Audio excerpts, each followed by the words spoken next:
All right, so let's talk about electrolyte imbalances.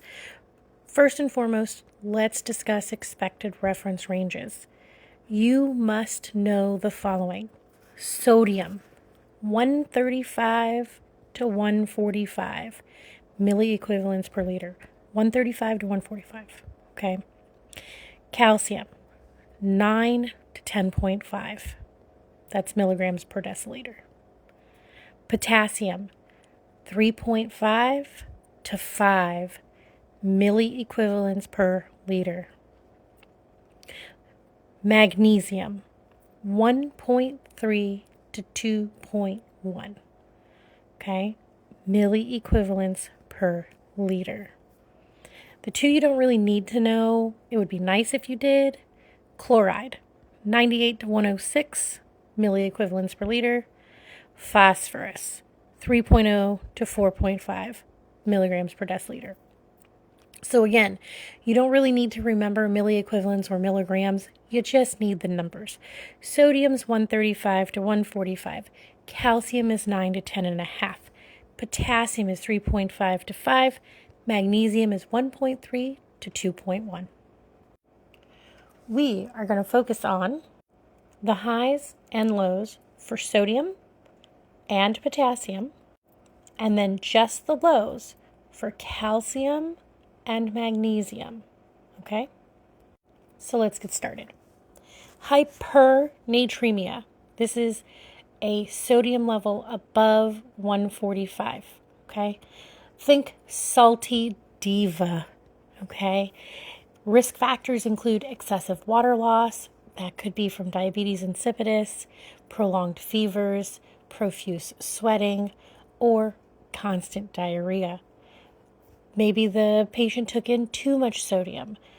They had hypertonic IV fluids, salty snacks gone crazy, or maybe they're an elderly patient who has forgotten to drink water because as we age, our thirst mechanism does start to decrease a little bit. Okay? Signs and symptoms. I want you guys to think dried. D-R-I-E-D. Dried. Okay? Dehydrated. Dry mucous membranes and thirst. Restlessness. Irritability, confusion, agitation. Increased deep tendon reflexes. Elevated temperature. Decreased urine output. D-R-I-E-D. Okay? Their labs, of course, their sodium level is going to be above 145, and their serum osmolality is going to be above that 295 milliosmoles per kilogram. Make sense? All right, cool. Diagnostics. We're looking at serum sodium levels, their urine specific gravity, and any clinical history of fluid losses that they may have. Now, hyponatremia, low and slow sodium show. Okay? Risk factors, excessive water intake. Okay? SIADH, heart failure, cirrhosis, renal disease, diuretic use. For signs and symptoms, I want you guys to think salt loss. SALTLOSS.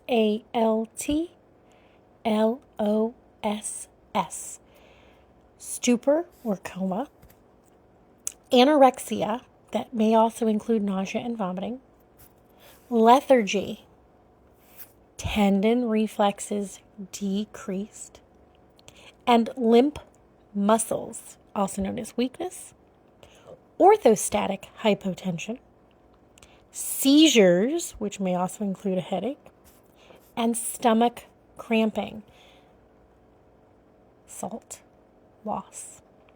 Labs, very similar, in opposition to hypernatremia, we're going to have hyponatremia. This is going to be a sodium level of less than 135 and decreased serum osmolality. So again, that decreased or below 275 milliosmoles per kilogram. Diagnostics, of course, we're watching their serum sodium, we're looking for their urine-specific gravity, and we're assessing their volume status. On to hyperkalemia, the drama king of the heart. All right, risk factors. Renal failure. With renal failure, you can't really excrete potassium. Potassium-sparing diuretics. Tissue destruction from burns or trauma. So think of it this way. The serum potassium levels, right, your blood serum levels, 3.5 to 5. It's very, very small. That's in the extracellular fluid, which means potassium is contained more concentrated inside the cells. So if you have burns or trauma and those cells burst, it is then releasing potassium into the bloodstream, which is going to increase those levels, okay? Acidosis shifts potassium out of the cell. So if you are in metabolic or respiratory acidosis, because potassium is also acidic, it's being released into the cells or into the bloodstream, therefore increasing acidity. Okay, signs and symptoms. I want you guys to think murder. Okay, kind of funny, but it's all right. Murder, muscle weakness, urine. They're either going to have a low urine output or no urine output, oliguria or anuria. Respiratory distress, decreased cardiac contrality, ECG changes. So they're going to have peaked T waves, widened QRSs, and prolonged PR intervals. You guys will get into that in MedSurg 1. It's okay. And then reflexes are decreased. So murder, MURDER. Lab values, of course, your potassium is going to be above 5. Diagnostics, watching that serum potassium level. And then, of course, making sure our patient is on continuous electrocardiogram monitoring. Okay, then we need to have that ECG hooked up to them. On to hypokalemia. Bananas needed.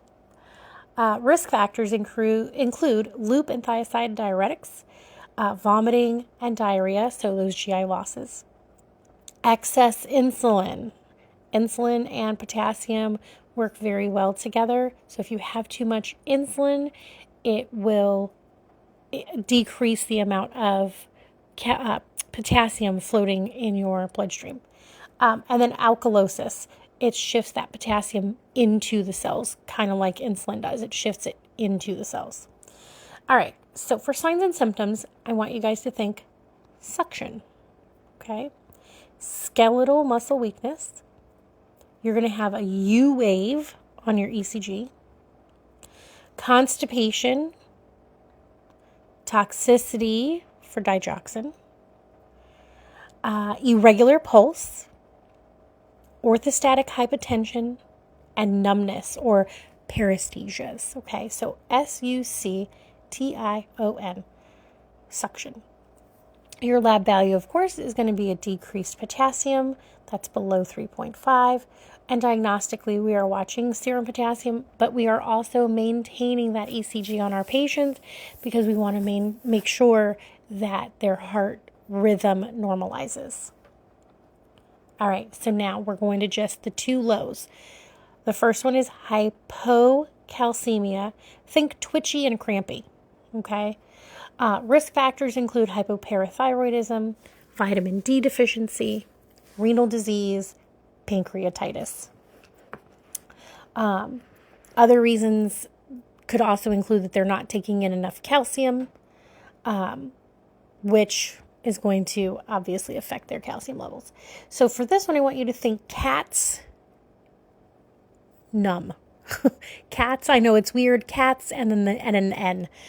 So cats is convulsions, arrhythmias, tetany, spasms or stridor, and numbness and tingling. Okay, so cats N. It's CATSN, as in the letter N. Classic tests are going to be your Chvostek's sign.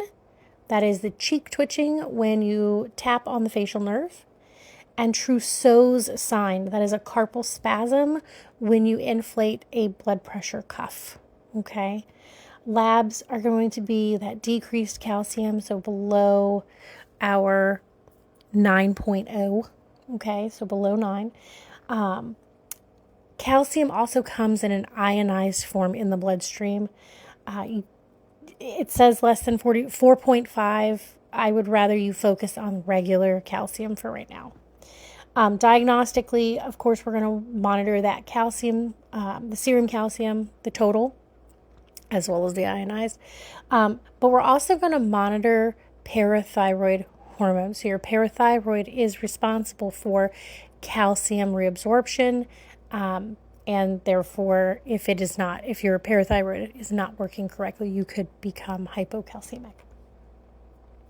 Lastly, on our list of electrolytes is magnesium, and again, this is going to be hypo. Think shaky for hypo. Okay, hypomagnesemia is going to be shaky. Risk factors include chronic alcoholism. Magnesium loves to escape when you are drunk off your butt. Okay, it just leaches out of your bloodstream and into the cells, even more so. Okay, malnutrition, diarrhea, diuretics. When you're thinking signs and symptoms, think starved. STARVED. Ready?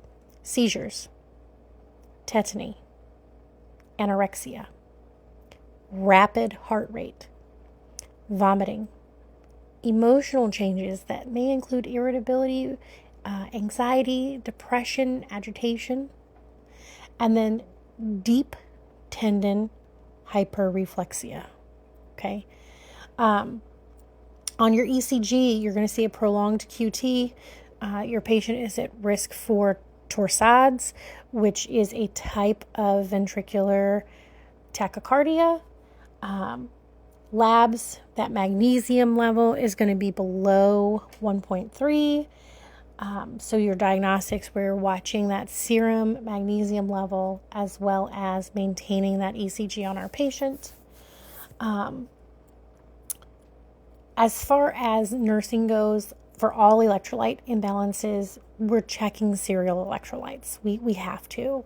Okay, we're going to monitor ECGs, make note of any changes, assess neuromuscular status, observe fluid status. We're going to monitor eyes and nose. We are going to be suspicious of symptoms that appear subtle, like weakness, fatigue, confusion, especially if we know based on labs that our patient is either high or low. Okay, we want to make sure that we're also paying attention to those signs and symptoms. And then it is absolutely prudent that we communicate findings, abnormal findings, promptly. Okay? I hope this helps.